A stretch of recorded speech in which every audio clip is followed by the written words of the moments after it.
Un fragment de côte de baleine a récemment été découvert dans une mine de Caroline du Nord. Cela pourrait sembler anecdotique. Pourquoi une baleine ne pourrait-elle pas être un mineur de fond, après tout? Cependant, ce morceau fournit aux scientifiques une opportunité rare d'étudier les interactions entre des requins préhistoriques et des baleines datant de 3 à 4 millions d'années.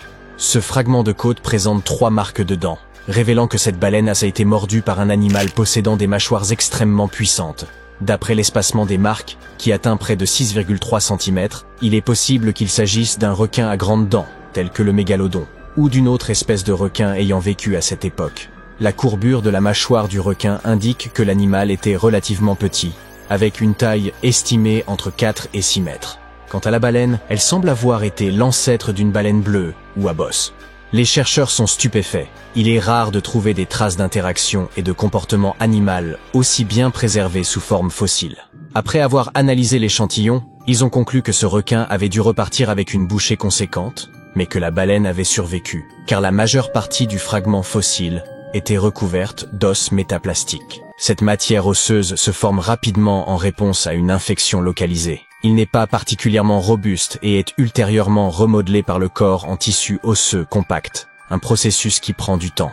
La présence de cet os indique que la guérison était incomplète, et la baleine est décédée 2 à 6 semaines après cette rencontre malheureuse. Toutefois, il est également possible que sa mort ne soit pas directement liée à l'infection et à la blessure. Seuls quelques fossiles témoignent de telles interactions entre animaux anciens.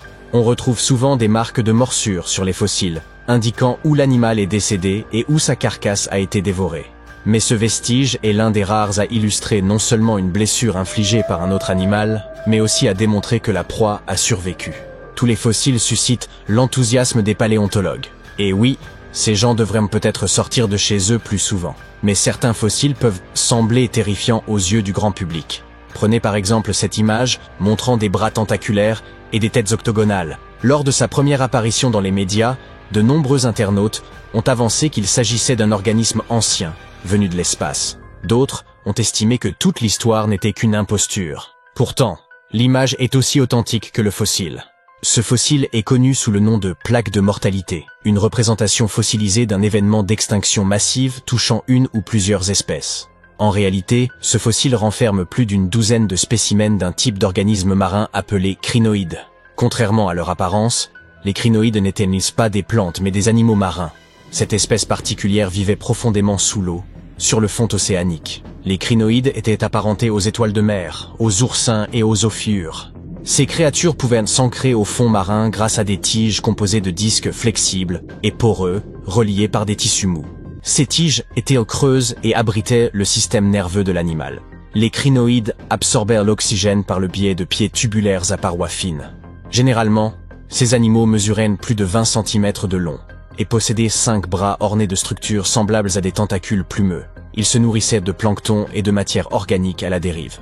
Bien que ces découvertes fossiles soient tout à fait fascinantes, peu de créatures dont nous avons les fossiles ont autant intrigué les scientifiques que le monstre de Tully. Cette étrange créature marine présentait un museau denté ressemblant à une trompe et des yeux écartés le long d'une tige rigide.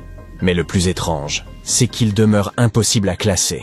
Depuis la découverte du monstre en 1966, les chercheurs ont envisagé diverses hypothèses concernant son identité, telles que des vers segmentés, des limaces nageuses ou des créatures primitives ressemblant à des anguilles. Plus récemment, certains ont tenté de le relier à des espèces de poissons dépourvus de mâchoires et dotés d'une structure semblable à une colonne vertébrale.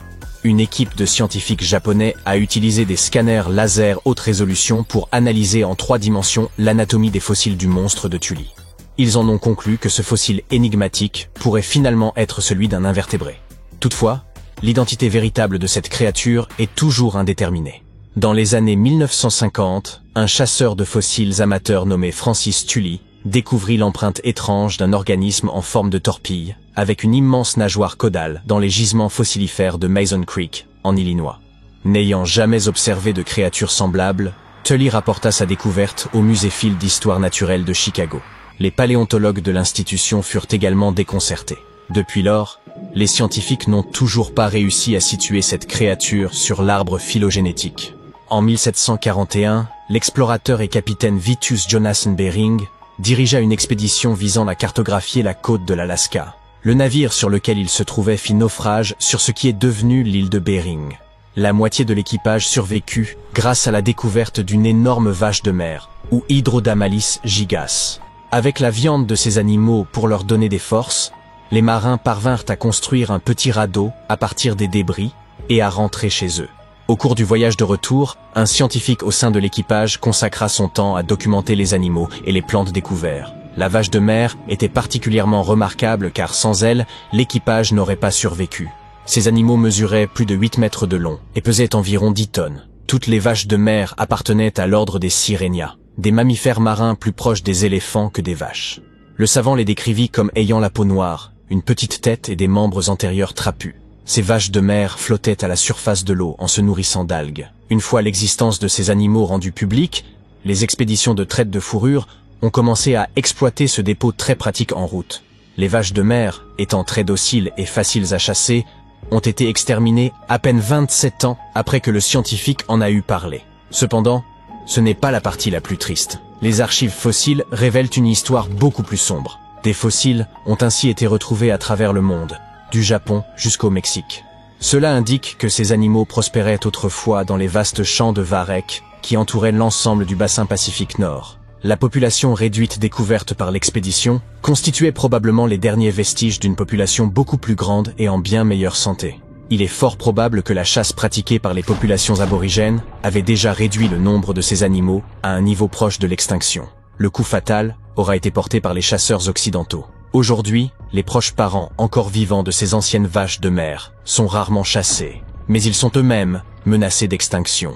Pour certains, ce fossile étonnant peut paraître quelque peu troublant. Les numulites sont les fossiles d'animaux dont le nom signifie « petite pièce » en latin. Ces créatures vivaient et prospéraient dans une mer chaude et peu profonde, qui recouvrait une partie de l'Égypte il y a environ 40 millions d'années. Le nom « numulites » laisse entendre que les plus grands spécimens étaient particulièrement prisés à travers l'histoire. Et dans le folklore égyptien, ils sont même surnommés « la monnaie des anges ». Ces créatures possèdent une structure simple et unicellulaire, qui contraste avec leur squelette extrêmement complexe. Observez cette série de spirales superposées. Chaque spirale est divisée en d'innombrables chambres minuscules, et les numulites peuvent atteindre jusqu'à 10 cm de diamètre. Pourtant, ce sont des fossiles d'animaux unicellulaires, apparentés aux amibes. Comment ont-ils donc pu atteindre une telle taille? La raison pourrait se trouver dans leur relation symbiotique avec d'autres organismes plus petits. Pour les espèces modernes, ces symbiotes sont des algues unicellulaires dorées, appelées diatomées. Les coquilles des numulites étant relativement transparentes et plates, elles offrent une grande surface pour la lumière nécessaire à la photosynthèse des diatomées. Pour des raisons encore débattues par les scientifiques, la présence de symbiotes végétaux chez les animaux marins favorise la croissance d'un squelette calcaire chez les hôtes. Ainsi, la taille colossale des numulites en Égypte pourrait être attribuée à leur étroite relation avec des diatomées symbiotiques. Cela vous semble plausible?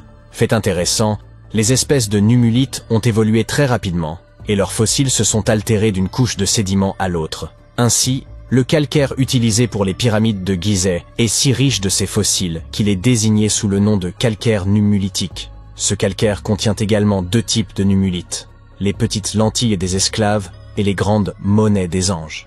Cependant, il ne s'agit pas de différentes espèces, mais plutôt de différentes étapes du cycle de vie d'une seule et même créature. Une découverte fascinante et pour le moins inattendue a émergé parmi les roches de la vallée d'Ica, au Pérou.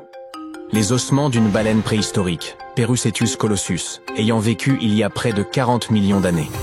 Initialement, ces os massifs et aux formes inhabituelles n'ont pas suscité beaucoup d'intérêt, car on les a pris pour de simples rochers gigantesques.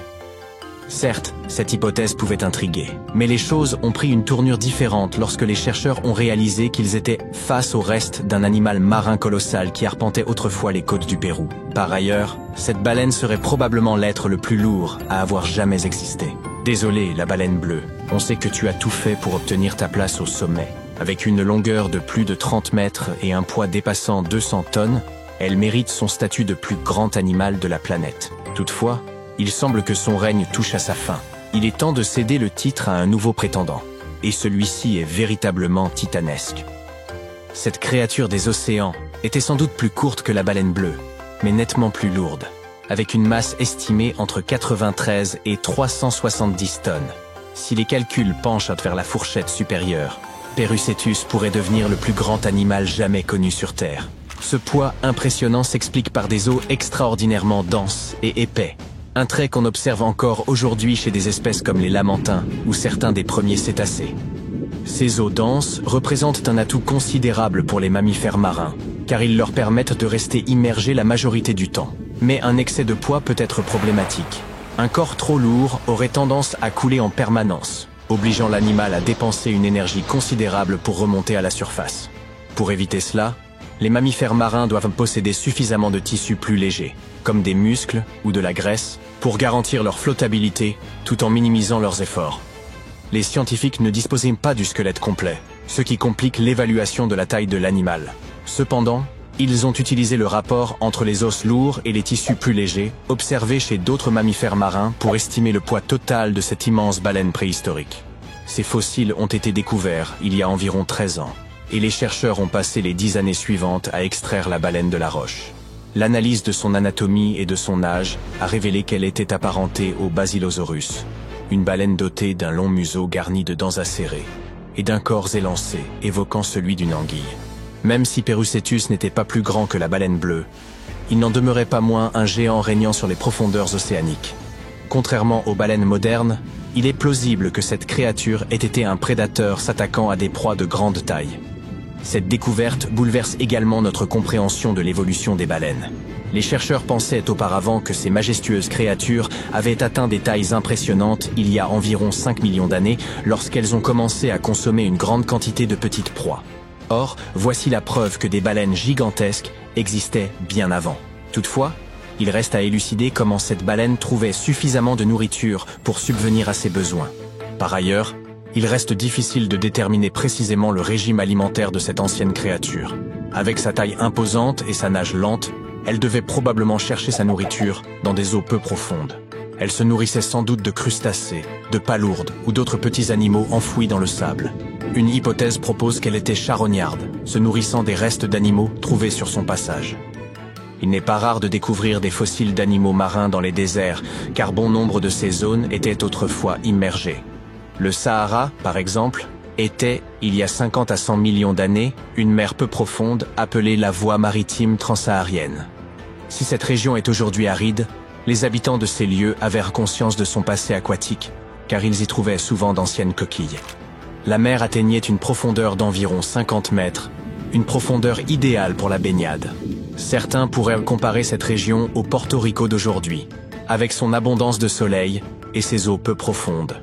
Les forêts de mangroves y étaient répandues, tout comme les fonds marins recouverts de mollusques, tels que les escargots et les palourdes. Les sédiments marins déposés après l'assèchement de la mer regorgent de fossiles variés. Les créatures peuplant cet ancien monde sous-marin avaient une apparence peu engageante et étaient nettement plus imposantes que leurs descendants actuels. Un être humain de taille normale aurait à peine constitué un encas pour ces géants, loin d'un repas complet. Généralement, lorsqu'un animal s'établit sur une petite île, il peut atteindre une taille bien supérieure à celle de ses congénères continentaux. Ce phénomène, connu sous le nom de gigantisme insulaire, s'explique par la présence accrue de ressources ou la réduction du nombre de prédateurs sur les îles. Peut-être un phénomène similaire s'est-il produit dans la voie maritime transsaharienne. Bien qu'il ne s'agisse pas d'une île, les mouvements incessants des eaux ont formé de petites poches isolées. Les conditions spécifiques qui y régnant ont vraisemblablement favorisé la croissance de certaines espèces. Ainsi, on retrouve des créatures telles que des serpents de mer et des silures colossaux, ainsi que d'autres poissons aujourd'hui disparus. Parmi eux, un pycnodontiforme se distinguait par ses mâchoires puissantes, qu'il utilisait pour broyer des coquilles et s'attaquer à des proies dures. La dentition de ces animaux témoigne de leur rôle de prédateurs dans cet écosystème. Leur régime alimentaire a évolué avec le temps, à l'instar de certains piranhas modernes. Mais la compétition pour dominer la chaîne alimentaire était féroce, surtout face à des prédateurs d'envergure tels que les requins, les crocodiles ou encore d'antiques ancêtres des éléphants.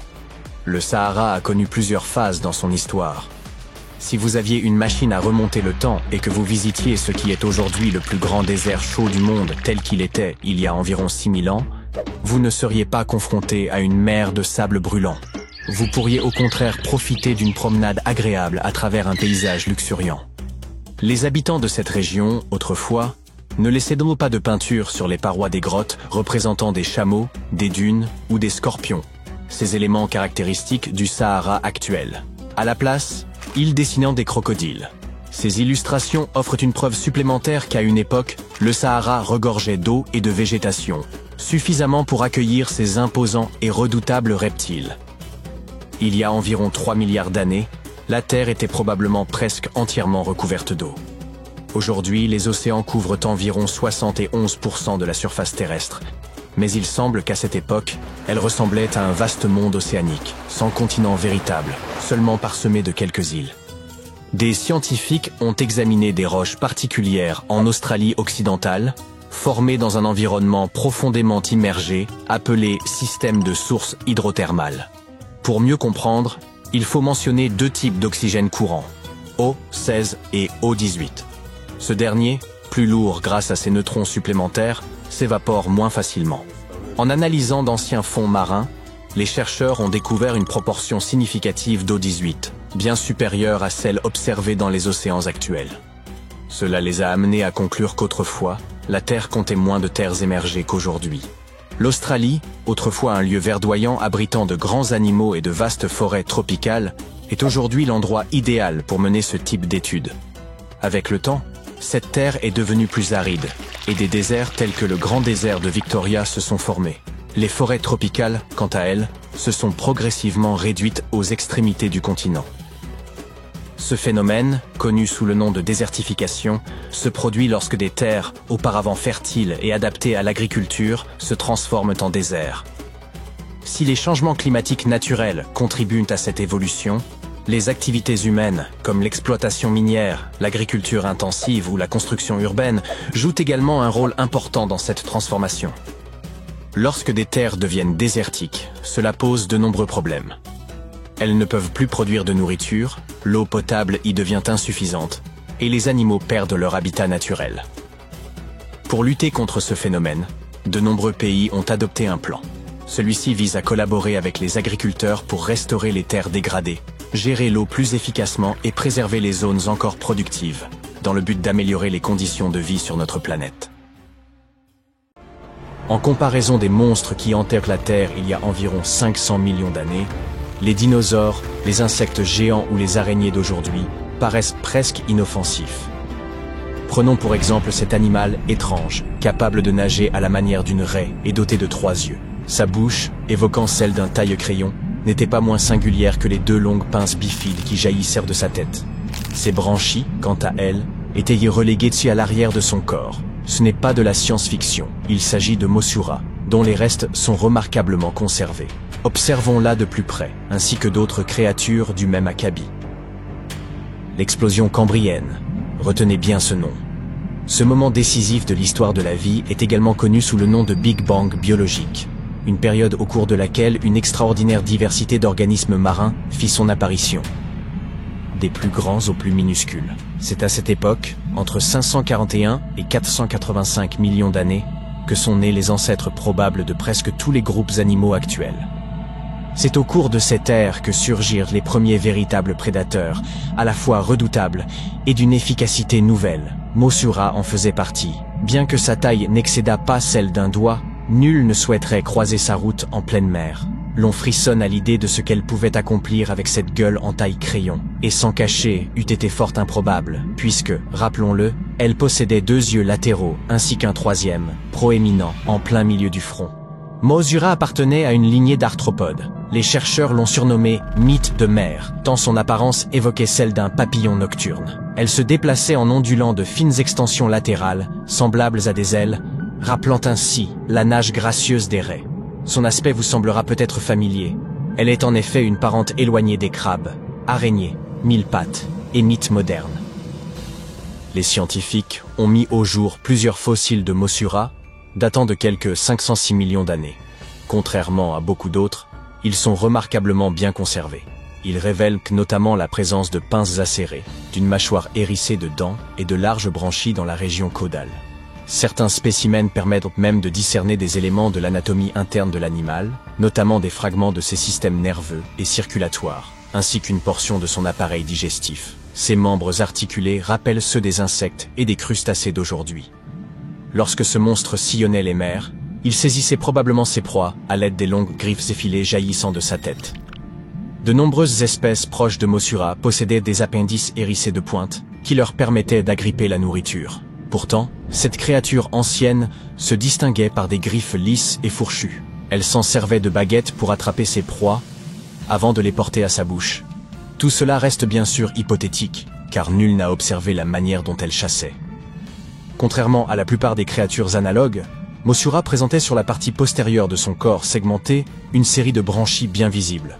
Leur fonction exacte demeure incertaine, mais les chercheurs avancent qu'un tel système respiratoire aurait pu favoriser son adaptation à un environnement pauvre en oxygène. Peut-être Mossura menait-elle une vie reproductive intense, exigeant une consommation élevée d'oxygène. Terrifiant, prolifique, vorace. Un cocktail redoutable pour l'un des plus dangereux prédateurs de son époque. Et pour se nourrir, Mossura capturait vraisemblablement des vers et de petits arthropodes. Il est rassurant de se dire que ce monstre de taille réduite vivait il y a fort longtemps. Mais imaginez qu'il ait eu la taille d'un requin et qu'il hante encore nos océans. Il deviendrait sans doute l'un des maîtres du milieu marin, et l'humanité réfléchirait à 2 fois avant de se baigner près des côtes. Bien que Mossura ait évolué dans un environnement marin, c'est dans les couches de schiste de Burgess, au cœur des Rocheuses canadiennes, que ces fossiles furent mis au jour. De nombreuses chaînes montagneuses furent jadis des fonds marins grouillants de créatures étranges. Parmi elles, on compte Opabinia, une énigme vivante dotée de 5 yeux, d'une bouche tournée vers l'arrière, d'une longue trompe et de griffes en guise de nez. Inimaginable, même pour les scénarios les plus extravagants de science-fiction. De par sa singularité, Opabinia fut longtemps considérée comme une espèce sans égale, jusqu'à une découverte récente. Voici Utaurora, une créature apparemment proche d'Opabinia. Son corps, long d'1 à 2 cm, se divisait en 14 ou 15 segments terminés chacun par un lobe effilé. Cette structure corporelle rappelle celle de sa cousine. Mais ces deux êtres n'ont vraisemblablement jamais cohabité, leur apparition étant séparée par plusieurs millions d'années. On peine à saisir la nécessité de ces anatomies si curieuses. Étonnamment, aucun cinéaste ne s'est encore inspiré de leur morphologie pour concevoir des créatures extraterrestres véritablement inoubliables. D'accord, ces créatures étaient inquiétantes, mais qu'en est-il de celles qui, étranges et presque inutiles, défient la raison? Les scientifiques ont découvert Sioux, une créature sans pattes ni tête, dont le corps paraît monté à l'envers. Âgée de 444 millions d'années, elle a été trouvée au nord du Cap, en Afrique du Sud. Nommée en l'honneur de la mère du découvreur, il s'agirait d'un arthropode marin primitif vivant dans des eaux pauvres en oxygène. Cette créature était retournée, sa carapace extérieure, ses pattes et sa tête ayant disparu. Grâce à un processus de minéralisation, muscles, tendons et même les intestins de Sioux ont été conservés dans le fossile. Cette découverte est exceptionnelle. Pourtant, les scientifiques ne parviennent toujours pas à retracer l'évolution de cette espèce. Ils sont cependant certains qu'il s'agissait d'un arthropode marin primitif. Il y a environ un demi-milliard d'années, la Terre était peuplée de monstres effrayants, aujourd'hui disparus. Mais qu'en était-il des arbres? Ressemblaient-ils à ceux que nous connaissons? Ou étaient-ils différents, voire étranges? En réalité, il en existait des formes très surprenantes. Les scientifiques ont mis au jour un organisme géant et singulier, qui ressemble à la fois à un arbre et à un champignon, le prototaxite. Cette forme se présentait comme un grand bâton, doté d'une extrémité arrondie émergeant du sol. Sa surface lisse manquait totalement d'écorce, ce qui lui donnait plus l'apparence d'un champignon sans chapeau. Pourtant, les recherches récentes ont démontré qu'il ne s'agissait pas d'un champignon, mais plutôt d'un organisme appartenant à une branche de la vie, jusqu'alors inconnue.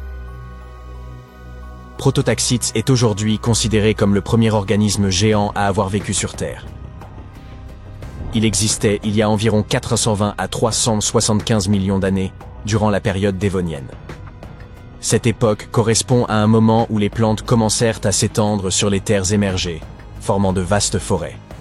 Progressivement, elles développèrent feuilles et racines, puis apparurent les premières plantes à graines. La colonisation des terres commença véritablement avec l'arrivée des premiers arthropodes, comme les mille-pattes et les arachnides, qui parcourèrent les forêts naissantes. Pendant ce temps, la vie marine prospérait dans des océans riches en biodiversité. Un immense supercontinent recouvrait alors la Terre, dont de petites parties se détachaient peu à peu. C'est à cette époque que Prototaxites dominait le paysage, certains spécimens atteignant jusqu'à 8 mètres de haut et 1 mètre de large, soit la taille d'une maison de 3 étages et l'épaisseur d'un palmier. Mais qu'était-il exactement? Une plante? Un champignon? Ou bien une algue? Découverts au milieu du 19e siècle, ces organismes ne furent analysés chimiquement qu'en 2007, ce qui amena à les considérer comme des champignons géants. Cependant, en 2025, cette théorie fut remise en cause. Il semblerait que Prototaxites appartienne à une forme de vie encore inconnue, séparée des règnes des champignons, animaux, plantes ou protistes. Les scientifiques ont observé que l'intérieur de Prototaxites était constitué de multiples tubes. Bien que semblables à ceux des champignons, ces tubes anciens présentaient des ramifications et des connexions différentes, ainsi qu'une composition chimique propre. Alors que les champignons sont principalement composés de chitine, Prototaxites contenait des substances proches de la lignine, un composé que l'on retrouve dans l'écorce des arbres et d'autres plantes. Son anatomie différait ainsi de celle de tous les organismes connus à ce jour.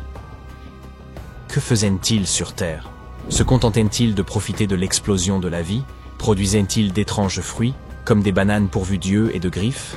Les chercheurs restent perplexes. Et si ces êtres venaient d'ailleurs, apportés par une civilisation extraterrestre? Ou peut-être étaient-ils des fleurs plantées par des mains inconnues? Qu'en pensez-vous? C'est comme si l'archéologie s'était récemment éveillée, avec l'ambition soudaine d'enflammer l'actualité par des révélations capables de transformer notre vision du passé. De la découverte de fossiles de dinosaures en Iowa, à la traduction de mauvais présages gravés sur des tablettes babyloniennes, l'histoire révèle plus de secrets qu'elle ne l'a jamais fait. Lorsque le Vésuve entra en éruption en 79 de notre ère, il figea la cité dans le temps. Certaines des découvertes les plus marquantes furent profondément émouvantes, comme cette femme parée d'un bracelet d'or, tenant un enfant dans ses bras, ou ses deux sœurs étreintes par la peur. C'était du moins l'interprétation des scientifiques. En 2024, des analyses ADN de pointe ont remis en cause ces lectures anciennes. La mère de la maison du bracelet en or s'est avérée être un homme arborant un bracelet de 30 carats. Quant à l'enfant, il n'existait aucun lien de parenté entre eux. Et les deux sœurs? L'une était en réalité un homme, l'autre reste une énigme. Certains pensent à un couple, mais la vérité demeure enfouie dans les méandres du temps. En parlant de réécrire l'histoire, une autre découverte bouleversante nous vient de la Babylone antique. Des archéologues ont récemment déchiffré des textes vieux de 4000 ans qui se sont révélés porteurs d'annonces particulièrement funestes. Ces textes, que l'on pense originaires de Sippar, ville proche de l'Euphrate dans l'actuel Irak, évoquent les éclipses lunaires, ces moments où l'ombre de la Terre obscurcit la Lune, que les Babyloniens considéraient comme de mauvais présages. Une éclipse pouvait annoncer des fléaux, des pénuries, voire l'effondrement du royaume. Mais l'aspect le plus surprenant est que les Babyloniens avaient mis au point des stratégies pour contrer ces mauvais augures.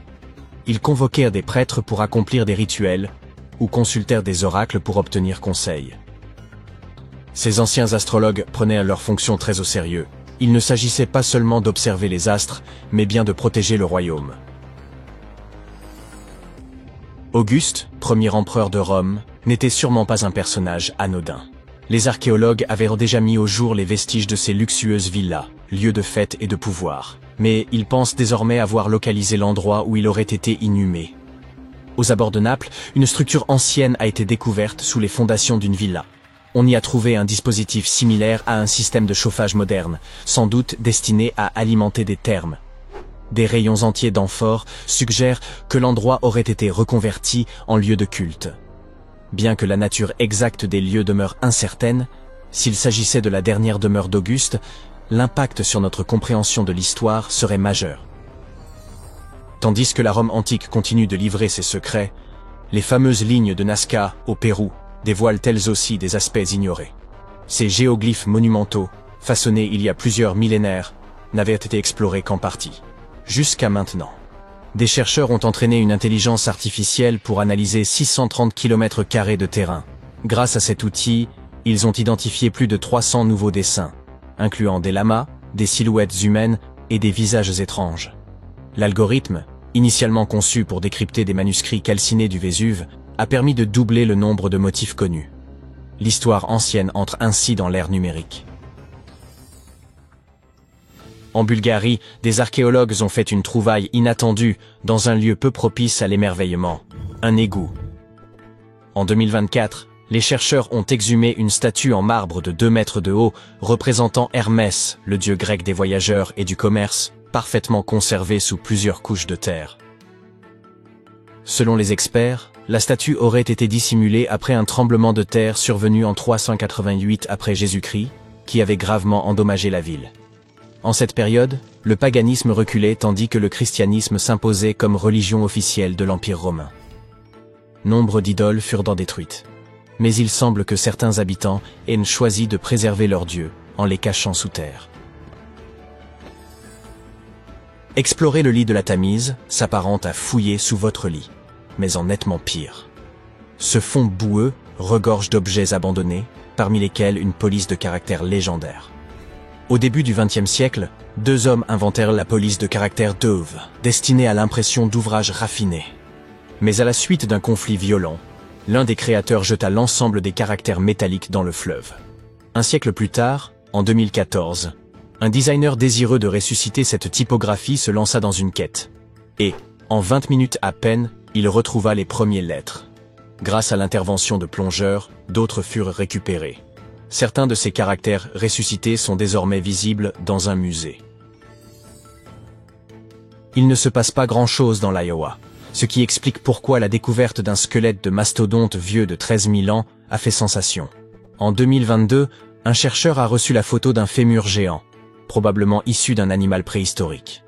Il a fallu 2 années entières pour réunir les fonds nécessaires à l'excavation. Mais en 2024, les archéologues ont enfin pu commencer les fouilles.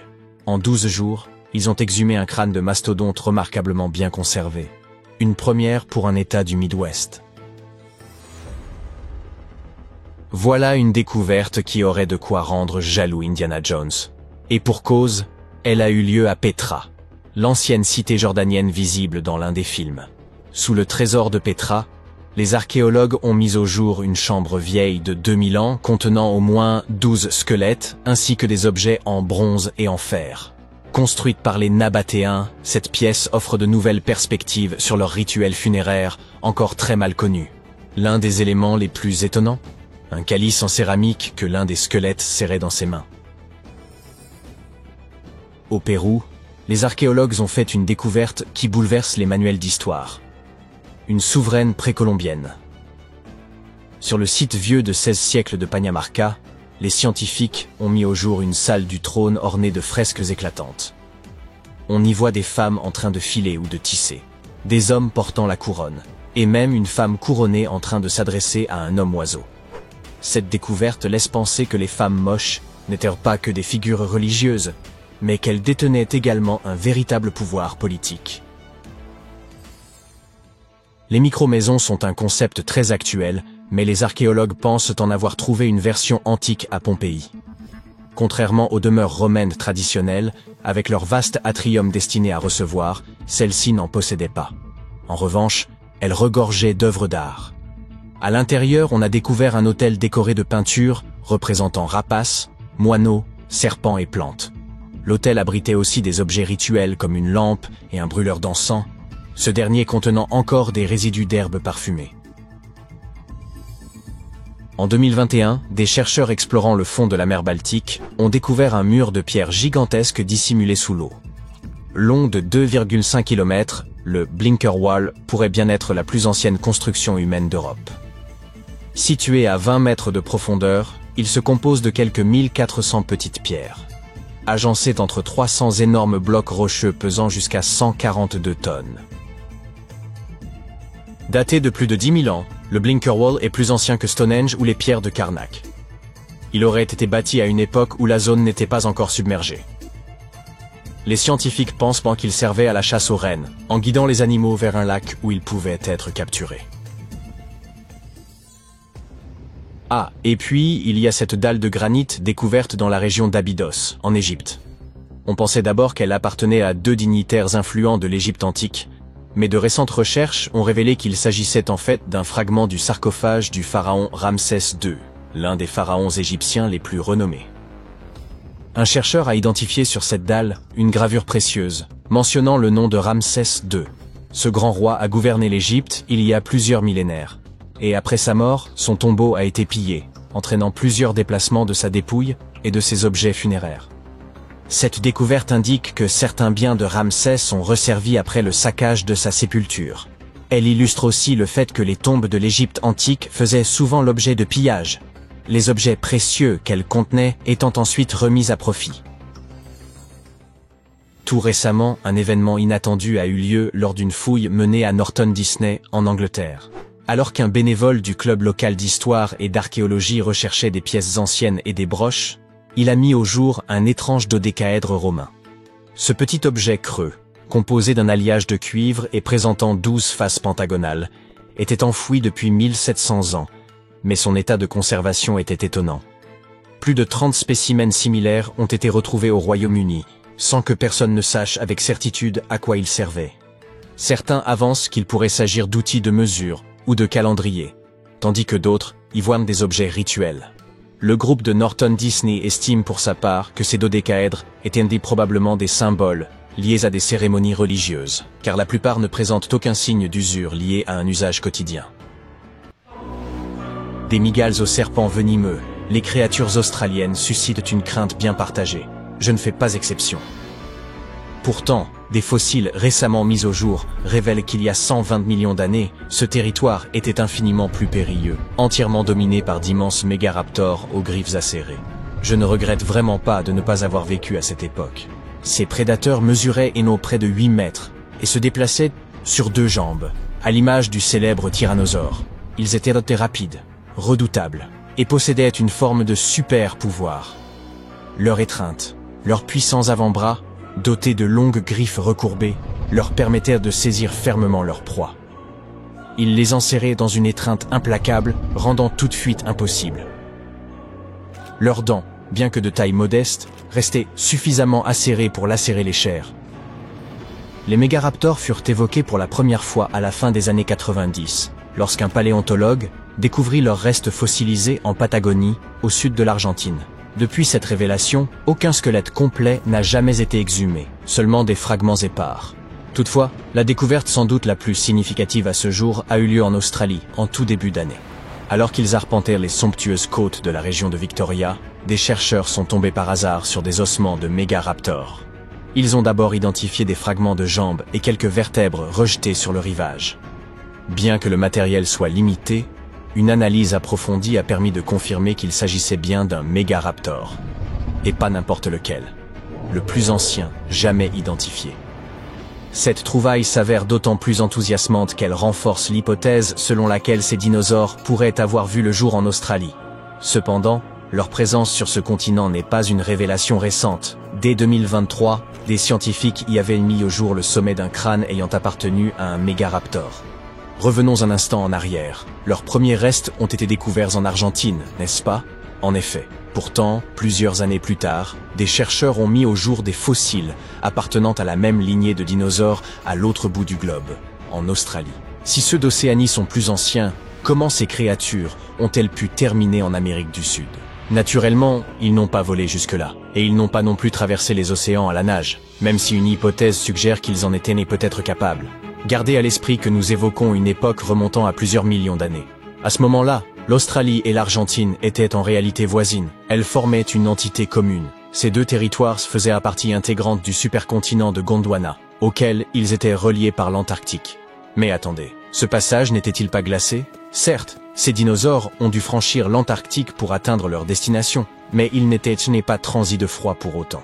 Cet épisode s'est déroulé au milieu du Crétacé, une période marquée par un climat remarquablement chaud. À cette époque, les pôles étaient tapissés de végétation plutôt que de glace. Disons qu'ils ont pleinement tiré parti de ces conditions clémentes pour effectuer la traversée. Puis, il y a environ 180 millions d'années, le supercontinent de Gondwana a entamé sa fragmentation. À un moment donné, l'Australie s'est détachée et a dérivé, rompant ainsi avec les autres terres, y compris l'Amérique du Sud. Voilà pourquoi les mêmes espèces de dinosaures ont émergé dans des régions du monde radicalement éloignées. Le mystère étant levé, revenons à cette récente découverte. Les chercheurs n'ont pas simplement identifié quelques restes de mégaraptors sur le rivage. En tout, ce sont 250 ossements de dinosaures qui ont été exhumés sur place. Toutefois, seuls 5 d'entre eux présentaient un intérêt véritable. Ils étaient attribués à 3 espèces distinctes qui, comme il s'est avéré, cohabitaient dans la région du Victoria à la même époque. Nous avons donc déjà évoqué les 2 premiers ossements, issus d'un mégaraptor. Passons à présent à un tibia appartenant à un Unenlagina, en espérant que je n'écorche pas son nom. Ce dinosaure, parfois désigné comme le raptor du Sud, appartient à la famille du dromaéosaure et se distingue notamment par un museau allongé. Les 2 derniers tibias, de tailles inégales, proviennent d'un Carcharodontosaurus, un nom qui signifie « lézard aux dents de requin ». Ce spécimen revêt une importance particulière pour 2 raisons. Tout d'abord, il constitue la première preuve concrète attestant la présence de cette espèce en Australie. Ensuite, sa petite taille s'est révélée tout à fait inattendue, étant donné que cette espèce a toujours été perçue comme gigantesque. En Argentine, des fossiles ont montré qu'elle pouvait atteindre environ 11 mètres. Celui découvert en Australie, en revanche, ne mesurait que 2 à 3 mètres, ce qui représente un écart saisissant. En somme, la hiérarchie des prédateurs différait radicalement entre ces 2 régions. En Amérique du Sud, les Carcharodontosaures atteignaient des dimensions colossales, comparables à celles du T-Rex, surpassant en taille les mégaraptors et imposant leur domination sur tout le territoire. Mais, en Australie, la situation était à l'inverse. Des mégaraptoridas massifs et redoutables y coexistaient avec des Carcharodontosaures plus modestes. Cette répartition particulière des rôles souligne la singularité du cadre écologique qui régnait alors dans la région de Victoria. Bien que des restes de dinosaures aient été découverts dans l'ouest et le sud du pays, l'essentiel des fossiles provient de la région orientale de l'Australie, du Queensland notamment. C'est là que les chercheurs ont mis au jour un vestige véritablement exceptionnel, un crâne de dinosaure remarquablement bien préservé. L'analyse a révélé que cet os appartenait au 4e spécimen de titanosaure jamais mis au jour. Ce groupe de dinosaures comprend des créatures gigantesques au cou démesurément long, semblables aux brachiosaures, mais que certaines dépassaient en taille, atteignant jusqu'à 37 mètres de long. Ce crâne, exhumé en 2018, appartenait au Diamantinosaurus matildae, un nom dont la prononciation représente un véritable défi. D'après les données recueillies, cet animal aurait parcouru la planète il y a environ 88 millions d'années. Cette découverte a enfin permis aux scientifiques de reconstituer pour la première fois l'aspect probable de sa tête. En observant la reconstitution, les chercheurs ont sans doute songé « Tiens, il ressemble étonnamment à son cousin ». Il faisait référence à une autre espèce de titanosaure, au nom tout aussi imprononçable, Sarmientosaurus musakioi. Et devinez où vivait cette créature? En Argentine, Pardi. L'étude renforce donc l'hypothèse selon laquelle des dinosaures auraient traversé entre l'Australie et l'Amérique du Sud durant le Crétacé moyen. Le Queensland ne livrait cependant pas là son seul mystère. En 2024, des paléontologues y ont découvert les vestiges fossilisés d'une espèce inédite de ptérosaures, vieille d'environ 100 millions d'années. Ces êtres furent les premiers vertébrés véritablement capables de voler. Ils coexistaient avec les dinosaures et comptèrent parmi les plus redoutables prédateurs aériens, avec des ailes pouvant atteindre 11 mètres d'envergure. Ces vestiges appartiennent toutefois à une espèce inédite du groupe des ptérosaures, que les chercheurs ont sobrement baptisé Halischia peterseni, un nom certes moins chantant qu'Hakuna Matata. Par rapport à leurs cousins, ces créatures étaient de taille plus modeste, avec une envergure d'environ 4,50 mètres. Cela reste néanmoins supérieur à celle de l'albatros hurleur, l'oiseau volant le plus imposant aujourd'hui. Cette espèce de ptérosaure s'avérait redoutable. Elle planait au-dessus des mers à la recherche de proies. Dès qu'un animal était repéré, elle ouvrait ses mâchoires, grandes de 60 cm et garnies de dents acérées. Une fois cette trappe mortelle déclenchée, il ne semblait guère y avoir d'échappatoire. La dernière découverte remarquable que nous évoquons aujourd'hui provient elle aussi du Queensland. Pendant plus de 20 ans, une simple roche est restée exposée à la vue des élèves du lycée de Biloela, sans que personne ne devine qu'elle conservait en son sein 66 empreintes de dinosaures datant d'environ 200 millions d'années. Ces traces furent laissées par un groupe de dinosaures répondant au nom latin d'Anomoepus scambus. Il s'agissait d'animaux de petite taille, dotés de 3 orteils par patte. Tout porte à croire qu'ils étaient largement répandus dans la région du Queensland durant les premiers temps du Jurassique. Cette roche, découverte dans l'enceinte du lycée, agit à la manière d'un cliché fossilisé, offrant un précieux aperçu de ces dinosaures et de leur comportement. Une analyse approfondie a permis d'identifier les empreintes comme appartenant à 47 individus distincts. Ce groupe marchait vraisemblablement le long d'un cours d'eau, ou le traversait peut-être, au moment où leurs pas ont laissé leur empreinte dans l'argile blanche. Par ailleurs, les données de l'étude suggèrent qu'ils se déplaçaient alors à une allure inférieure à 6 km par heure. Ainsi, ces marques n'ont été découvertes qu'en Australie, mais des fossiles de la même espèce ont été exhumés ailleurs dans le monde. Ils révèlent des créatures aux longues jambes, au corps massif, aux bras courts, et dotées d'une petite tête terminée par un bec. En fin de compte, elles inspirent moins de crainte lorsqu'on apprend qu'elles ne se nourrissaient que de végétaux. C'était une journée de travail ordinaire pour Gary Johnson, qui conduisait son excavatrice dans une carrière de l'Oxfordshire. Il était en train de dégager un bloc d'argile lorsque sa machine heurta soudain quelque chose de dur. Il s'agissait d'une empreinte énorme, et il était impossible qu'elle provienne d'un animal vivant aujourd'hui. Ensuite, à seulement 3 mètres devant lui, Gary remarqua une autre empreinte gigantesque, puis une autre. Il comprit rapidement qu'il pouvait s'agir d'empreintes de dinosaures, et il avait raison. Il y avait au total environ 200 empreintes géantes, et elles dataient d'environ 166 millions d'années, soit de l'ère du Jurassique moyen. Les scientifiques commencèrent les fouilles à cet endroit en juin 2024. Les plus longues séries d'empreintes qu'ils trouvèrent mesuraient environ 150 mètres. Et ce n'était pas la première de ces découvertes dans la région. En 1997, ils avaient trouvé 40 empreintes de dinosaures en creusant dans une carrière de calcaire. Cette fois-ci, l'équipe prit 20 000 photos et réalisa des modèles en 3D à l'aide de drones. Au total, ils trouvèrent 5 séries d'empreintes à cet endroit. 4 de ces « chemins » avaient été formés par des sauropodes, d'immenses dinosaures herbivores qui marchaient sur leurs 4 pattes. Leurs empreintes ressemblent un peu à celles d'éléphants gigantesques. Elles sont très grandes, car ces dinosaures pouvaient atteindre jusqu'à 18 mètres de long, soit environ 2 fois la longueur d'un bus londonien. La 5e série d'empreintes pourrait provenir d'un mégalosaure, un carnivore. Son empreinte ressemble exactement à celle que l'on voit dans les dessins animés. On appelle cela une empreinte tridactyle, ce qui signifie qu'elle a 3 grands orteils bien définis. Exactement comme moi. Contrairement aux dinosaures précédents, ceux-ci pouvaient marcher et même courir sur leurs 2 pattes. À cette époque, la région dans laquelle ils vivaient ressemblait à un lagon peu profond et chaud. Et ces dinosaures pataugeaient dans la boue en laissant leurs empreintes derrière eux. Les empreintes peuvent nous permettre de comprendre à quelle vitesse les dinosaures se déplaçaient, comment ils marchaient, quelle était leur taille et dans quel type d'environnement ils vivaient. On ne peut pas apprendre tout ça uniquement à partir des ossements fossilisés. Cette découverte est donc extrêmement importante. Les scientifiques pensent qu'une grande tempête a aidé à préserver ces empreintes dans l'état exceptionnel dans lequel on les a trouvées. Elle a probablement déposé de grandes quantités de boue par-dessus, les protégeant ainsi des ravages du temps. Seulement quelques mois après cette découverte de l'Oxfordshire, des scientifiques ont trouvé plus de 260 empreintes de dinosaures similaires sur une distance de plus de 5950 km et sur différents continents, du Brésil au Cameroun. Lorsqu'ils ont étudié ces empreintes, ils ont réalisé qu'elles dataient environ de la même époque, qu'elles avaient la même forme et qu'elles provenaient du même type de contexte terrestre et tectonique.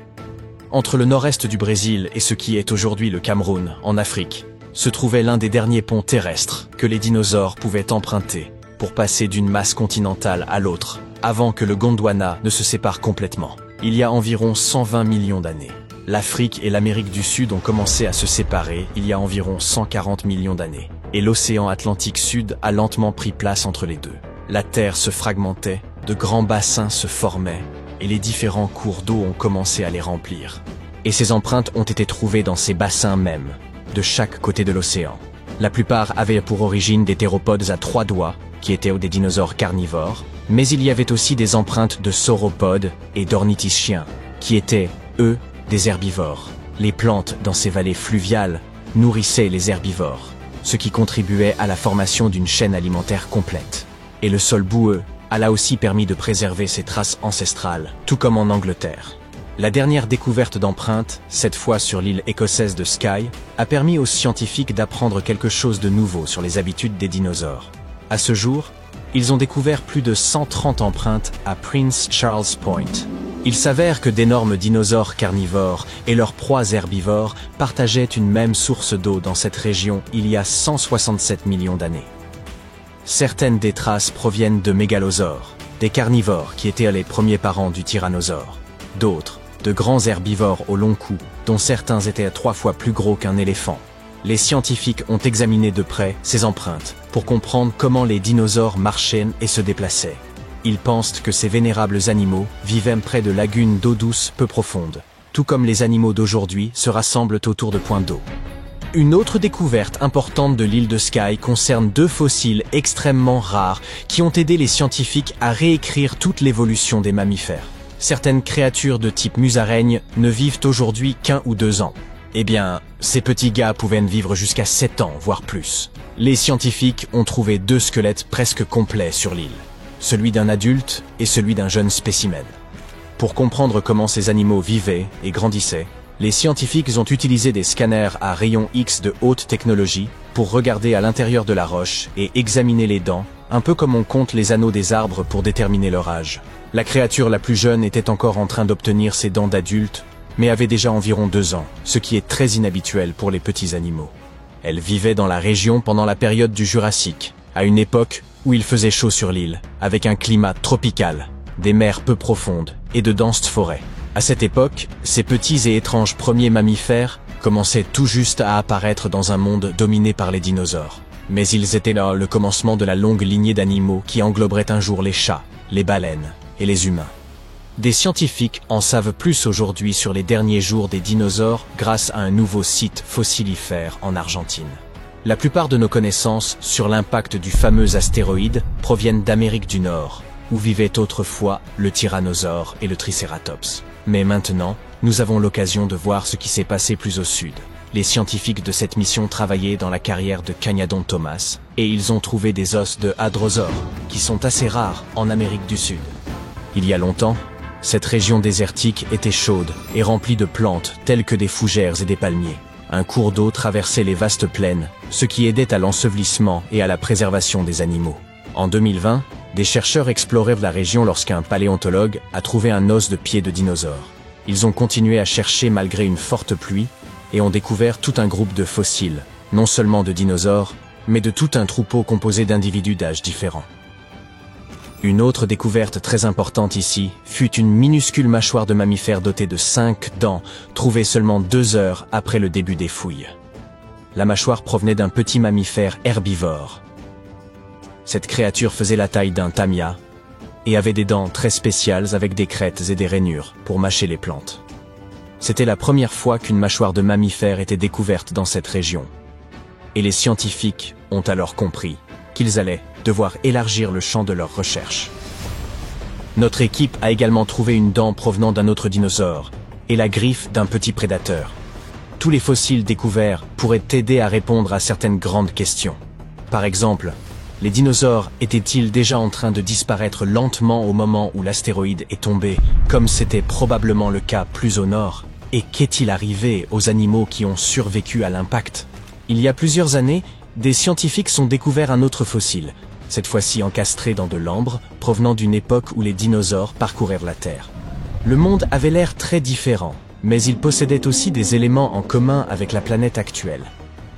À l'époque, le ciel nocturne était également illuminé par des lucioles, et les dinosaures les observaient probablement comme nous le faisons. Ce morceau d'ambre a 99 millions d'années, et cette luciole est seulement la 2e jamais découverte de l'ère mésozoïque. Trouver ce type de fossile est très difficile, car les lucioles ont des corps mous qui ne se fossilisent pas bien. Cela ne facilite pas la tâche des scientifiques qui cherchent à déterminer exactement comment et quand ces coléoptères ont commencé à illuminer le ciel. Mais maintenant, grâce à cette luciole récemment découverte, on pense que la luminescence a commencé il y a au moins 100 millions d'années. Ce fossile aide à combler les lacunes de l'évolution des lucioles et de leurs ancêtres. Il nous montre que des parties importantes, comme leur ventre lumineux, sont restées inchangées depuis le milieu du Crétacé. Il existe sur notre planète un lieu si périlleux que même les créatures les plus redoutables d'aujourd'hui n'y survivraient même pas un instant. Ce site se trouvait autrefois dans l'actuelle région du sud-est marocain, connu sous le nom de plateau de Kemkem. L'histoire de cet endroit remonte à environ 100 millions d'années, à l'époque du Crétacé. À première vue, on aurait pu croire à un lieu enchanteur, une forêt luxuriante, des rivières étincelantes sous la lumière du soleil, jusqu'à croiser un dinosaure effroyable. Les lions ou les requins actuels ne font pas le poids face aux révélations des fossiles. La région des Kemkem était dominée par des prédateurs redoutables, dont 3 des dinosaures carnivores les plus gigantesques jamais découverts. Prenons le spinosaure, par exemple. Ce dinosaure dépassait tout ce que l'on pourrait imaginer. Une créature mi-reptile, mi-monstre, atteignant plus de 15 mètres de hauteur, surpassant ainsi le tyrannosaure. Doté d'un museau évoquant celui d'un crocodile et d'une voile dorsale, il régnait sur les forêts. Mais ce redoutable prédateur savait aussi nager, rendant les eaux tout aussi dangereuses. Il capturait des poissons gigantesques, comme s'il les cueillait d'un simple geste des eaux peu profondes. Il y avait également le Carcharodontosaurus, un carnivore dont le nom signifie « lézard aux dents de requin ». Ses dents, aussi tranchantes que des rasoirs, déchirèrent la chair avec une facilité glaçante.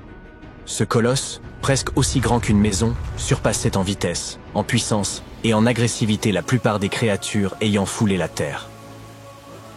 Enfin, le Deltadromeus, un dinosaure à l'apparence de rapace conçu pour la vitesse, traquait ses proies tel un ninja, rapide et d'une précision redoutable. Oh, et les cieux n'étaient pas en reste, peuplés de ptérosaures voltigeants. Souvent confondus avec des dinosaures volants, ces êtres appartenaient pourtant à une autre catégorie, plus précisément apparentés à de proches cousins des dinosaures. Ces reptiles majestueux survolaient les Kemkem avec une envergure atteignant jusqu'à 9 mètres.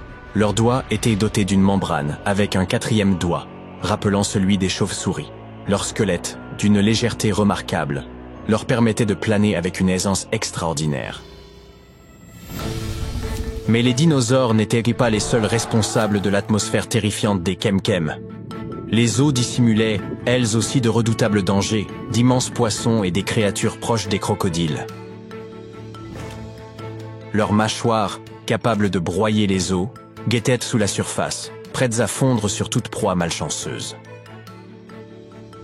Parmi ces créatures aquatiques, on trouvait le Sarcosuchus, surnommé Super Croc. Ce redoutable reptile, long de 12 mètres, aurait aisément pu engloutir un humain. Mieux encore, il était capable de s'attaquer à un dinosaure adulte et d'en sortir victorieux. Ses mâchoires, d'une puissance effrayante, ne laissaient aucune chance à ses proies, pas même aux spinosaures. Les Kélacantes fréquentaient également les rivières. Ces prédateurs redoutables pouvaient engloutir sans difficulté un poisson de grande taille. Ils étaient dotés de nageoires intrigantes, qui reproduisaient des mouvements similaires à ceux de nos bras et de nos jambes. De plus, une articulation particulière dans leur crâne leur permettait de lever la tête, rappelant étrangement un comportement humain. Fait étonnant, nous pensions que ces créatures avaient disparu il y a 66 millions d'années, en même temps que les dinosaures. Mais récemment, elles ont été redécouvertes dans l'océan Indien, où elles prospèrent encore aujourd'hui. Elles avaient simplement trouvé refuge dans les profondeurs et n'ont probablement jamais remarqué ni l'impact de l'astéroïde ayant décimé les dinosaures, ni même l'apparition de l'homme. Rassurez-vous, au fil de millions d'années, ces créatures ne sont devenues pratiquement inoffensives. Leur taille a rétréci de 4 à 5 fois, bien qu'elles pèsent encore environ 90 kilos. Imaginez leur envergure à l'époque. Les eaux des Kemkem abritaient également d'énormes dipnustes et d'autres créatures aquatiques effrayantes. Boire ou se baigner dans ces rivières était donc une entreprise risquée, où l'on pouvait à tout moment être attaqué. Quel lieu incroyable! Même les tortues atteignaient là-bas la taille de voitures. Imaginez-vous survivre dans un monde où ces créatures gigantesques semblaient omniprésentes. Ce qui rendait cet endroit unique, ce n'était pas seulement la taille impressionnante de ces bêtes, mais surtout la densité exceptionnelle de prédateurs qui y régnaient. Vous pourriez penser qu'il est improbable qu'un si grand nombre de prédateurs puissent cohabiter dans un même endroit, et vous auriez raison. Les proies y étaient rares. Cela rend la situation encore plus effrayante. Ces prédateurs arpentèrent la région, traquant la moindre trace de vie, et lorsqu'il n'y avait plus rien à chasser, ils se retournaient les uns contre les autres. Depuis des années, les scientifiques tentent de comprendre cette situation. Était-ce une caractéristique de cette époque, où toutes les régions du globe semblaient aussi dangereuses? Ou bien cet endroit avait-il quelque chose de particulier? Certains suggèrent que nous n'aurions trouvé que des fossiles de prédateurs, car les animaux les plus paisibles auraient disparu, et que les relevés fossiles seraient ainsi biaisés. Mais au final, le mystère reste entier. L'environnement était tout aussi captivant que les créatures qui y vivaient, bien que légèrement plus hospitalier. Imaginez, ce désert, aujourd'hui aride, était autrefois un paradis vert, humide et parcouru de rivières. Le soleil brûlait intensément la terre, et le climat y était tellement chaud que même les pôles étaient tempérés. Le temps était extrême, alternant entre des saisons de sécheresse et des tempêtes violentes qui façonnaient à la fois le paysage et la vie. D'immenses rivières traversaient ce territoire, sculptant leur chemin depuis le Sahara jusqu'à l'ancien océan Thétis, au nord. Si vous aviez pu observer ce panorama, vous auriez vu des bassins gigantesques interconnectés, et au-delà, l'Atlantique central. Les plaines inondables s'étendaient sous un ciel écrasant de chaleur. Ces rivières étaient imprévisibles, calmes et paisibles un jour, puis déchaînées comme des bêtes en furie le lendemain. Au début, ces cours d'eau étaient d'une puissance impressionnante, creusant de profonds canaux et formant d'immenses bancs de sable. Mais, avec le temps, leur débit a ralenti et le paysage s'est métamorphosé, d'étangs peu profonds à des étendues de sel. L'eau, en se retirant progressivement, a laissé derrière elle une mosaïque de zones humides et de cours d'eau paisibles. De nos jours, les Kemkem sont devenus un vaste désert rocheux où le temps semble figé depuis des millions d'années. Si vous vous y aventuriez, vous découvririez une immense falaise escarpée, sa surface rocheuse serpentant à la frontière entre le Maroc et l'Algérie, baignée par la lumière crue et implacable du soleil. Sous vos pieds se cacheraient des strates d'histoire fossilisées, l'une des raisons pour lesquelles cet endroit a tant captivé les scientifiques. Ce site abrite probablement l'une des collections de fossiles les plus riches et les plus complètes d'Afrique du Nord. Certes, d'autres régions d'Afrique, comme la formation de Baharia en Égypte, ont également livré des fossiles. Mais elles n'apportent pas autant d'informations sur la vie de cette époque que le site des Kemkem. Cela s'explique par la présence des rivières mentionnées plus tôt. Dans les zones plus chaudes et arides, ces cours d'eau se sont soit érodés, soit enfouis sous le sable. Les premières découvertes des Kemkem remontent à la fin des années 40, lorsqu'un géologue du nom de George Schubert a mis au jour des fossiles de poissons osseux le long de l'escarpement près de la frontière entre le Maroc et l'Algérie. Quelques années plus tard, le paléontologue René Lavocat a véritablement élargi le champ des découvertes. Voyageant à dos de dromadaire, il a exploré le paysage désertique et dévoilé un véritable trésor de fossiles. Il découvrit le squelette partiel d'un gigantesque dinosaure herbivore. Enfin, une créature paisible dans les Kemkem. Ce colosse au long cou arpentait les anciennes vallées fluviales et se nourrissait de feuillage comme un paisible herbivore. Pendant plusieurs décennies, les scientifiques n'ont entrepris que de modestes expéditions de fouilles, dévoilant ici et là quelques découvertes modestes. Puis, dans les années 70, le paléontologue allemand Helmut Alberti a conduit son équipe dans les Kemkem. C'est à ce moment-là que tout a pris une tournure spectaculaire. Ils ont découvert des fossiles de poissons préhistoriques, de crocodiles, de dinosaures, ainsi que des fragments du célèbre spinosaure. Imaginez la joie des scientifiques de cette expédition. À partir du milieu des années 90, le domaine des fossiles a connu une véritable révolution. De nouvelles et impressionnantes espèces ont été identifiées dans les Kemkem. Au fil des années, le rythme des découvertes n'a cessé de s'intensifier. Les paléontologues, munis de techniques et d'outils avancés, ont mis au jour plus de fossiles que jamais auparavant. Et ce n'est que le début. L'Antarctique n'a pas toujours été cette étendue glacée et désolée. Autrefois, il débordait de vie. Il y a 56 millions d'années, une créature redoutable rôdait dans ces forêts. Un oiseau carnivore géant. Haut d'environ 2 mètres et aussi lourd qu'un lion, il régnait sans partage. Pendant des millions d'années, nul ne pouvait le menacer. Pourquoi a-t-il disparu? Et des prédateurs plus grands encore pourraient-ils sommeiller sous la glace? Des paléontologues ont mis au jour 2 griffes énormes en Antarctique. Acérées, recourbées et puissantes. Elles appartenaient à cet oiseau. Elles ont été extraites des roches de l'île Seymour, datées de l'Yprésien. Ce qui signifie qu'elles ont entre 40 et 50 millions d'années. Leur forme ne laissait aucun doute. Il s'agissait bel et bien des redoutés oiseaux terreurs. Leur nom scientifique est Phorus racidae, et ils figurent parmi les plus terrifiants prédateurs à avoir jamais foulé le sol terrestre. Incapables de voler, ils n'avaient nul besoin d'ailes. Ils fonçaient à des vitesses folles, tels des cauchemars à plumes surgis du fond des âges.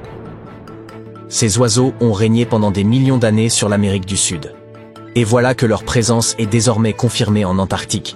Rien d'étonnant, à l'époque, les deux continents étaient encore reliés, permettant aux espèces animales de circuler entre eux. Ces oiseaux ont donc pu migrer vers le sud et s'adapter à l'ancienne terre antarctique. Ils n'y ont pas seulement survécu, ils y ont prospéré. Puis, soudain, ce prédateur cauchemardesque s'est évanoui. Pourquoi ? Le plus probable, c'est le refroidissement progressif du climat. L'Antarctique entamait alors sa lente transformation en désert gelé. Ses proies devinrent plus rares, et le prédateur, affamé, ne put survivre. Il finit par disparaître, sans laisser la moindre descendance. Les chercheurs espèrent encore découvrir un squelette entier. Ils se demandent aussi si des espèces plus grandes restent à identifier. Peut-être que ces oiseaux ont évolué en une lignée antarctique propre. Mais pour l'instant, tout ce que nous avons, ce sont deux griffes énormes, inquiétantes et muettes. Beaucoup s'imaginent que l'Antarctique est presque dépourvu de toute vie. C'est complètement faux. Des manchots s'y baladent sans gêne. Et il ne s'agit pas seulement de petites créatures mignonnes. Autrefois, on y trouvait d'authentiques géants de 2 mètres. De nos jours, les manchots empereurs, plus grands représentants de l'espèce, peuvent y plonger à plus de 550 mètres de profondeur et retenir leur souffle plus de 20 minutes. Il y a environ 38 millions d'années, l'Antarctique abritait de grands manchots aussi hauts que des humains. Les os retrouvés montrent qu'ils avaient de longs becs acérés, parfaits pour capturer poissons et calamars, et en faisaient des prédateurs redoutables. Les poissons de cette région sont eux aussi stupéfiants. Les calamars colossaux, bien plus effrayants que les géants ordinaires, atteignent parfois 12 mètres. Dotés d'énormes becs acérés et d'yeux aussi larges que des assiettes, ce sont de vraies terreurs des profondeurs. Et n'oublions pas les orques. Ces prédateurs au sommet de la chaîne antarctique chassent en meute bien coordonnées, comme des loups marins, traquant phoques, poissons, voire d'immenses baleines. Même de minuscules végétaux comme les mousses, les algues, la canche antarctique ou la sagine réussissent à survivre dans ces conditions extrêmes. Bien d'autres idées fausses circulent au sujet de l'Antarctique. Certains s'imaginent, par exemple, qu'un iceberg dérive aussitôt vers la haute mer dès qu'il se détache d'un glacier. Or, la vérité est bien plus complexe que cela. Tout d'abord, lorsqu'un iceberg se sépare d'un glacier ou d'une plateforme, il se heurte parfois au relief sous-marin et reste coincé au fond pendant plusieurs décennies. Ensuite, il peut se faire happer par des tourbillons puissants et tourner sur lui-même durant des mois. C'est arrivé à l'iceberg A23A. Resté figé durant presque 40 ans, il s'est ensuite retrouvé pris dans un vortex marin pendant 8 mois supplémentaires. Puis, ces déplacements dépendent de multiples facteurs, vent, courant, marée, et même relief du fond marin. Loin de suivre un parcours libre et paisible, les icebergs naviguent au gré d'un enchevêtrement de forces imprévisibles. Et en parlant de glaciers, soulignons une autre rumeur singulière. Certains avancent que nul ne pourrait s'aventurer à plus de 500 km à l'intérieur de l'Antarctique en raison d'un mur de glace infranchissable, du gel du carburant, de vents meurtriers et d'un air irrespirable. C'est absolument faux. L'Antarctique a bel et bien été explorée par des avions, des véhicules, et même par des explorateurs à pied. Une station de recherche permanente se dresse au pôle Sud, où des gens résident tout au long de l'année. Certes, le mur de glace existe. Il s'agit d'une immense falaise glacée dominant l'océan. Mais il ne s'agit nullement d'une muraille secrète. C'est ce qu'on appelle une barrière de glace. Vaste nappe formée lorsque les glaciers s'écoulent lentement vers la mer et s'y répandent. Près des 3/4 du littoral antarctique sont bordés de ces structures, qui ne forment pourtant pas un anneau continu autour du globe. L'Antarctique demeure un environnement parmi les plus hostiles sur Terre, mais nous en avons maîtrisé les défis, et nous continuons d'en approfondir la connaissance chaque année.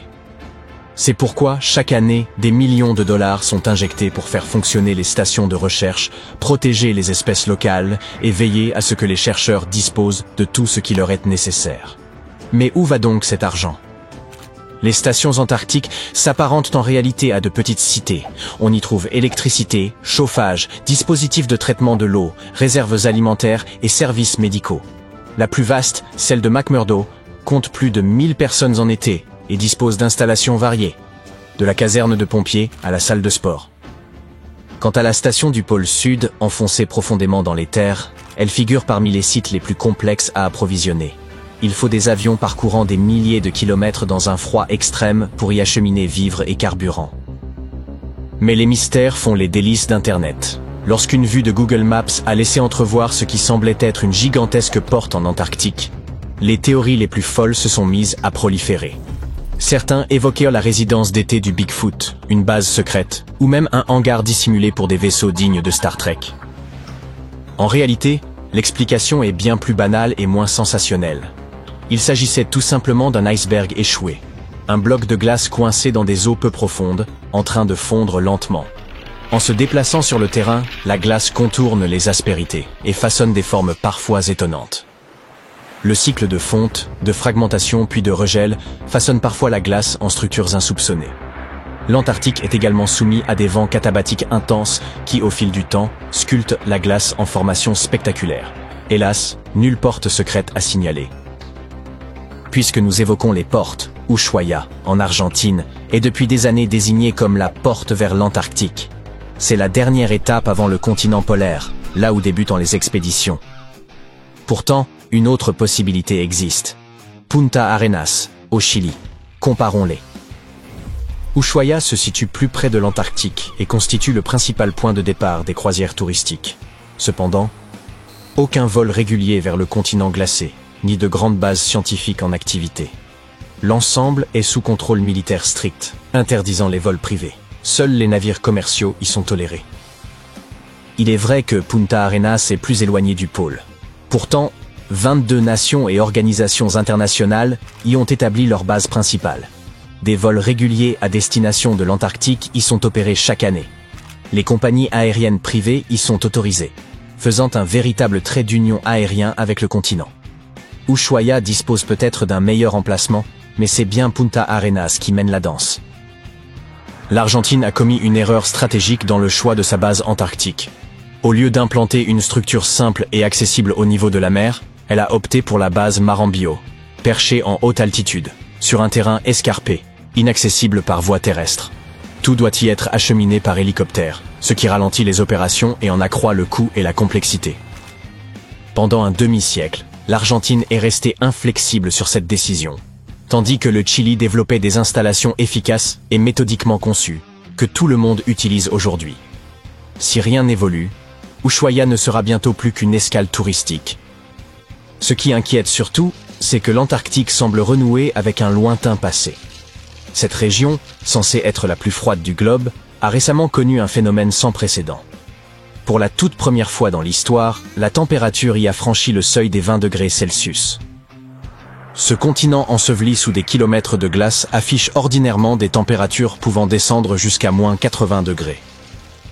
Or, durant l'hiver 2020, les scientifiques ont relevé une chaleur aberrante de 21 degrés sur l'île Seymour, soit davantage que dans bien des régions d'Europe à la même période. Les chercheurs avancent plusieurs explications. D'une part, des modifications dans la circulation thermique des eaux océaniques. D'autre part, la fonte du permafrost sous l'effet du réchauffement global. Tout semble indiquer que le climat évolue à un rythme bien plus rapide que prévu.